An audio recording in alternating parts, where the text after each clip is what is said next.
Hello everyone and welcome back to Math Bold Master. আৰম্ভ কৰোঁ আমাৰ আজিৰ সেশনটো। তো আজিৰ সেশনটো হ'ব এটা প্ৰেক্টিছ সেশন যেহেতু আমি অলৰেডি কৰিয়ে থৈছোঁ এডিশ্যন অফ ফ্ৰেকশ্যনছ উইথ কমন ডিনমিনেটৰ্ছ। তো সেইটো প্ৰিভিয়াছ সেশনত অলৰেডি কভাৰ হৈ গৈছে। তো তাৰে বেচিছত আমি কেইটামান প্ৰেক্টিছ প্ৰব্লেম আজি সলভ কৰিম। So let us begin. Okay, first question 50 by 100 plus 32 by 100. একেবাৰে চকুমুদি এইটো আমি কৰিব পাৰোঁ কাৰণ ইয়াতে ডিনমিনেটৰ যিহেতু দুইটাৰে সেম আছে তো আমাৰ এড কৰাৰ পিছত যোনটো ডিনমিনেটৰ আহিব এইটো 100 আহি যাব। নেক্সট আমি কি কৰিম নিউমাৰেটৰটোক এড কৰিলে হ'ল 50 plus 32। তো এইটো হৈ যাব ইকুৱেলছ টু 50 plus 32 হৈ যাব আমাৰ 82। চ' 82 ডিভাইডেড বাই 100।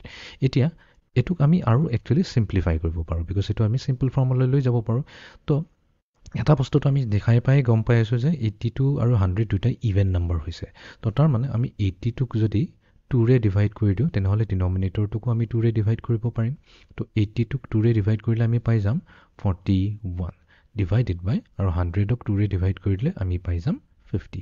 তো এতিয়া 41 আৰু 50 এই দুটা আমি ইকুইভেলেণ্ট ফ্ৰেকশ্যন বুলি ক'ব পাৰোঁ 82 by 100। তো তাৰমানে এডিশ্যন কৰাৰ পিছত আমাৰ আনচাৰ 82 by 100 আহিছে আৰু চিম্পল ফৰ্মত যদি লিখোঁ সেইটো হৈ যাব আমাৰ 41 by 50। তো ইয়াতে আমি লিখিম 41/50।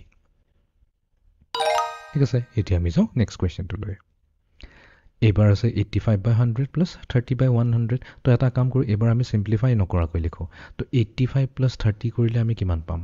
তো 85 plus 30 যদি কৰি দিওঁ কাৰণ আমি নিউমাৰেটৰটোহে এড কৰিব লাগে যিহেতু আমাৰ ডিনমিনেটৰ ছেম টু ছেম আছে তো আমি 100 লিখি দিম। তো 85 plus 30 কৰিলে আমি পাম 5 আৰু 8 plus 3 11। চ' 115 ডিভাইডেড বাই 100। তো আমি এবাৰ ইয়াতে চাই লওঁ চেক কৰি যে এইটো আনচাৰ ল'ব নে নাই। তো ইয়াতে যেতিয়া আমি চিলেক্ট কৰিম তো ইয়াতে কৈ আছে your answer should be a proper fraction, an improper fraction বা মিক্স নাম্বাৰ। ঠিক আছে, তো প্ৰপাৰ ফ্ৰেকশ্যন হ'ব লাগে তো একো প্ৰব্লেম নাই। প্ৰপাৰ ফ্ৰেকশ্যন কি নিউমাৰেটৰ ডাঙৰ সৰু হয় ডিনমিনেটৰটো ডাঙৰ হয়। ইম্প্ৰপাৰৰ কেছত উল্টাটো হৈ যায় নিউমাৰেটৰ ডাঙৰ হয় ডিনমিনেটৰ সৰু হয়। আমি পাইছোঁ 115 তো এইটো ইম্প্ৰপাৰ ফ্ৰেকশ্যন হ'ব বাট এইটো আমি কিন্তু চিম্প্লিফাই কৰা নাই। আমি এইটোক চিম্প্লিফাই কৰিব পাৰোঁ কাৰণ দুইটাৰে কমন ফেক্টৰ এটলিষ্ট 5 to 2 আছে যোনটো 5ৰে মানে এইটো ডিভাইড যায়। তো আমি কি কৰিম 115 ডিভাইডেড বাই 100 নোট কৰি ল'ম 115 ডিভাইডেড বাই 100। এবাৰ ভেৰিফাই কৰি চাওঁ এইটো লৈ নে নাই আনচাৰ। য়েছ, এইটো আনচাৰ লৈ আছে। নেক্সট আমি যাওঁ choose the following equation which of the following equation is true. ইয়াতে এটা ৰাইট আনচাৰ আছে তো আমি চুজ কৰিব লাগিব কোনটো কাৰেক্ট। এতিয়া প্ৰথমটো যদি চাওঁ ডিনমিনেটৰ কি আছে 3 আছে। তো তাৰ মানে আমি ছাইড বাই ছাইড এড কৰি যাওঁ। তো যিহেতু কমন ডিনমিনেটৰ 3 হয় 3 লৈ ল'ম। 2 plus 2 কৰিলে আমি পাম 4। তো এইটো 4/3 হ'ব লাগিছিলে বাট এইটো 4/6 আহিছে তো অপশ্যন এ হ'ব নোৱাৰে। নেক্সট আমি আহি যাওঁ অপশ্যন বি লৈ। কমন ডিনমিনেটৰ দুইটাৰে 8 আছে তো 8 আহিব কমন ডিনমিনেটৰ। নিউমাৰেটৰত আছে 4 plus 2 এইটো হৈ যাব 6/8 আহি আছে য়েছ আমাৰ অপশ্যন বি হ'ব লাগে। নেক্সট আছে আমাৰ চি। চিত আছে 1/2 plus 3/2। ইয়াতে যদি আমি চাওঁ কমন ডিনমিনেটৰটো 1 plus 3 যদি কৰোঁ তেনেহ'লে আমি পাম 4। এইটো হৈছে 4/2 বাট ইয়াতে 4/4 দি আছে তো তাৰমানে অপশ্যন চি হ'ব নোৱাৰে। তো এই বি এ হৈ যাব আমাৰ কাৰেক্ট অপশ্যন। তো বি আমি চিলেক্ট কৰি ল'লোঁ। অ'কে, নেক্সট কুৱেশ্যন এইটোতো একেবাৰে চিম্পল হয়।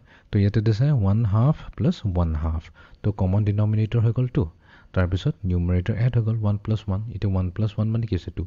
2/2 এতিয়া 2/2 কওঁ বা এইটোক 1 হোল বুলি কৈ কওঁ কথাটোতো একেই হয় বিকজ নিউমাৰেটৰ ডিনমিনেটৰ যেতিয়া ছেইম থাকে সেইটোক এটা 1 হোল বুলি কৈ কোৱা হয়। তো তাৰ মানে আমাৰ ইয়াতে আনচাৰ হ'ব চিম্পলি 1। ঠিক আছে, নেক্সট কুৱেশ্যন 5/3 plus 5/3। তো ডিনমিনেটৰ দুইটাৰে ছেইম তো 3 কমন লৈ ল'লোঁ। তাৰপিছত নিউমাৰেটৰত আমি ৰাখিলোঁ 5 plus 5। তো 5 plus 5 হৈ গ'ল আমাৰ 10 ডিভাইডেড বাই 3 ডিভাইডেড বাই 3। তো আমি ইয়াতে লিখিম 10/3 ডিভাইডেডো ক'ব পাৰে বাট যিহেতু আমি ফ্ৰেকশ্যনৰ কথা পাতি আছোঁ আমি 10/3 বুলি কৈ ক'ম। Next question choose one question. ঠিক আছে, আমি সদায় কি কৰিম ছাইড বাই ছাইড এড কৰি যাম কনফাৰ্ম কৰিবলৈ ইজি হ'ব। তো 6 আৰু 6 আছে ডিনমিনেটৰত 6 ৰাখিলোঁ। ওপৰত আছে 4 plus 5 তাৰমানে এইটো হ'ব 9/6। ইয়াতেতো 9/12 আছে তো এইটো ইনকাৰেক্ট হৈ গ'ল। নেক্সট আছে আমাৰ ডিনমিনেটৰত 6। চ' 4 plus 5 হৈ গ'ল আমাৰ 9/6 য়েছ 9/6 আহি আছে এইটো কাৰেক্ট হ'ব। আৰু নেক্সটত আছে আমাৰ 1/3 plus 1/3 কমন ডিনমিনেটৰ 3 1 plus 1 হৈ গ'ল আমাৰ 2/3 আহিছে বাট ইয়াতেতো 3/3 আছে ইনকাৰেক্ট। তো তাৰমানে ইয়াতে বি এ হৈ যাব আমাৰ কাৰেক্ট আনচাৰ। তো ইয়াতে আমি বি চিলেক্ট কৰি ল'ম আৰু চেক কৰি ল'ম।